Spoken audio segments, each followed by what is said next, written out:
We saw that myths are to be believed. They're sacred for a society that embraces and tells that myth. They are to be believed, but are they to be literally interpreted?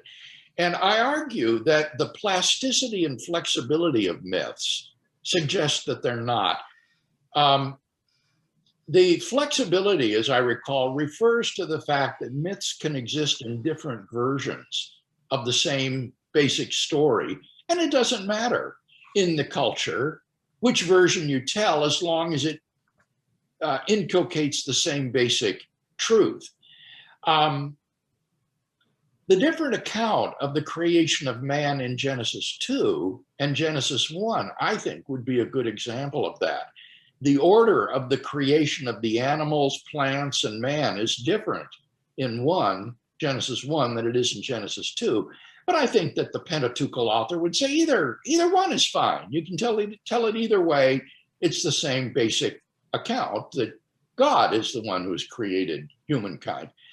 Plasticity has to do, or maybe I've got it exactly reversed. I don't remember sometimes everything I've written.